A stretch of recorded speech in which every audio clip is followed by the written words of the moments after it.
Bollywood silver screen presenting मेज runner part 1। इस कहानी की शुरुआत में एक लड़के को दिखाया जाता है जिसे अभी अभी होश आया है। वो एक लिफ्ट में होता है और ये लिफ्ट बड़ी तेजी से ऊपर जा रही होती है। इसे कुछ नहीं पता कि ये कहां पर है, ये लिफ्ट कहां जा रही है। और तभी वो लिफ्ट रुक जाती है। ऊपर से इसी की उम्र के कुछ लड़के एक ढक्कन खोलते हैं और इसे लिफ्ट से बाहर निकालते हैं। इसे कुछ समझ नहीं आता कि ये कहां पर है, इसीलिए भागना शुरू कर देता है और भागते भागते ये गिर जाता है। और जब वो खड़ा होकर देखता है तो चारों तरफ ऊंची ऊंची दीवारें होती हैं। ये दीवारें पूरी तरह से सपाट है।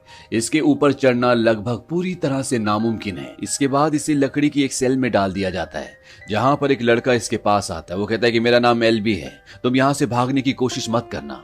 और वो इससे इसका नाम भी पूछता है, लेकिन इसे अपने बारे में, अपने नाम के बारे में कुछ भी याद नहीं होता।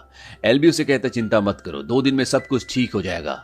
यहाँ पर जो भी नया आता है उसके साथ ऐसा ही होता है। वो एलबी से पूछता है कि ये कौन सी जगह है। एलबी उसे अपने साथ बाहर ले जाता है। वो कहते हैं हम यहाँ पर अनाज उगाते हैं, यहीं पर रहते हैं, यहीं पर सोते हैं और जो भी हमारी जरूरत की चीजें हैं वो बॉक्स में भेज देते हैं, उसी बॉक्स में जिसमें तुम्हें भेजा था। और जब भी वो सामान भेजते हैं तो उसके साथ किसी न किसी को भेजते हैं, जैसे इस बार तुम्हें भेजा है। अब इस लड़के को उन ऊंची ऊंची दीवारों के बीच में एक रास्ता दिखता है और वो पूछता है कि ये रास्ता कैसा है। एलबी उसे कहता है कि यहाँ पर 3 बातों का ध्यान रखना। कभी भी अपना टाइम वेस्ट मत करना, हमेशा अपने काम पर लगे रहना। दूसरा, कभी किसी को चोट मत पहुंचाना। और तीसरा, कभी भी उस दीवार के दूसरी तरफ मत जाना। लेकिन ये लड़का जानना चाहता है कि दीवारों के बीच में जो रास्ता है वो रास्ता कहां जाता है, दीवारों के उस पार क्या है। और जब वो उस रास्ते की तरफ जा रहा होता है तो वहां पर एक छोटा लड़का आता है। वो उसे रोकता है। वो कहता है कि तुम वहां नहीं जा सकते, हम में से कोई भी वहां नहीं जा सकता। और तभी अंदर से 2 लड़के भागते हुए आते हैं और छोटा लड़का उसे बताता है कि ये हमसे अलग है, ये रनर्स हैं, ये मेज के अंदर जा सकते हैं। मेज का मतलब भूल भुलैया होता है। और वो ये सुनकर हैरान हो जाता है। वो कहता है क्या कहा तुमने, मेज? वो कहता है मैंने ऐसा कुछ नहीं किया। और इसके बाद वो अंदर जाने लगता है, लेकिन तभी वहां पर एलबी आ जाता है और वो उसे अंदर जाने से रोकता है। लेकिन ये अंदर जाना चाहता है और इससे पहले कि ये अंदर जाता, वो जो रास्ता होता है आपस में मिलना शुरू हो जाता है। दरअसल ये एक तरह का दरवाजा होता है जो मशीन से जुड़ा होता है और ऊपर मशीन की जो गरारियां होती है वो घूमना शुरू हो जाती है और चंद ही पलों में ये दोनों दीवारें आपस में मिलकर पूरी तरह से बंद हो जाती है। अब रात को यहाँ पर जितने भी लोग होते हैं वो सब के सब खाते पीते डांस करते हैं। और तभी उस लड़के के पास जो आज पहली बार यहाँ पर आया, जिसे अभी तक अपना नाम भी याद नहीं आया, उसके पास एक लड़का आता है और वो उसे कुछ लड़कों को दिखाता है। वो कहता है वो सब के सब रनर्स हैं, वो हर सुबह मेज के अंदर भागते हैं, वो यहाँ से बाहर जाने का रास्ता ढूंढते हैं और ऐसा वो पिछले 3 सालों से कर रहे हैं, लेकिन अभी तक उन्हें कामयाबी नहीं मिली। ये सब बहुत ताकतवर है, हमसे अलग हैं। और कोई भी रनर अगर मेज के अंदर भूल भुलैया के अंदर फंस जाता है, शाम होने से पहले वापस नहीं आता, तो उसे कभी कोई दोबारा नहीं देख पाता। और जब वो ये सब बोल ही रहा होता है कि तभी वहां पर अजीब सी आवाजें आना शुरू हो जाती है और वो बताता है कि तुम ये आवाजें सुन रहे हो। दरअसल अंदर से जो मेज है उसके रास्ते बदल रहे हैं। हर रात को पूरा मेज बदल जाता है और ये वही करते हैं जिन लोगों ने हमें यहाँ पर फंसाया है। अब ये दोनों उस जगह पर जाते हैं जहाँ पर रनर होते हैं, ये आपस में कंपटीशन कर रहे होते हैं। और तभी इनमें से एक रनर जिसका नाम गैली होता है, वो इस नए लड़के को कहता है हो जाए 2-2 हाथ। और इन दोनों के बीच में कंपटीशन होना शुरू हो जाता है और इसी कंपटीशन के दौरान गैली इस नए लड़के को जमीन पर गिराता है।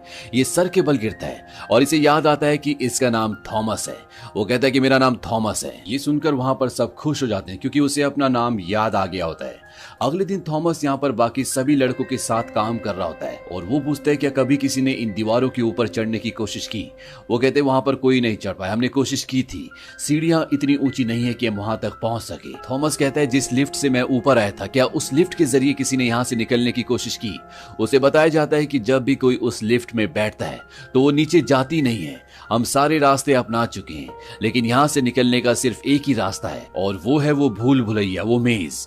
अब यहाँ पर थॉमस को खाद लेने के लिए भेजा जाता है क्योंकि यहाँ पर ये फल सब्जियां सब कुछ उगाते हैं। और जब थॉमस खाद लेने के लिए जाता है तो वहां पर इन्हीं में से एक लड़का जो कि रनर होता है, जो एक दिन पहले मेज के अंदर गया था, वो थॉमस के ऊपर हमला कर देता है। वो उसे मारना चाहता है। थॉमस किसी तरह से वहां से भागकर बाहर आ जाता है, लेकिन वो थॉमस पर दोबारा हमला कर देता है। लेकिन अब यहाँ पर सबके सब आ जाते हैं। एलबी जो इन सब का लीडर है वो भी यहाँ पर आ जाता है और वो सब उस लड़के को पकड़ लेते हैं। एलबी कहता है कि इसकी शर्ट उठाओ और जब उसकी शर्ट को उठाया जाता है तो उसके शरीर पर एक डंक का निशान होता है। एलबी कहता है कि इसे कोठरी में डाल दो। और यहाँ पर हमें एक बात समझ में आ जाती है कि इस भूल भुलैया के अंदर कुछ तो ऐसा है जो बहुत खतरनाक है। थॉमस और एल्बी साथ में बैठे होते हैं। तो एल्बी थॉमस से पूछता है कि जब उसने तुम पर हमला किया तो उसने तुमसे कुछ कहा। थॉमस बताता है कि उसने मुझसे कहा था कि मैंने तुम्हें देखा था, ये सब तुम्हारी गलती है।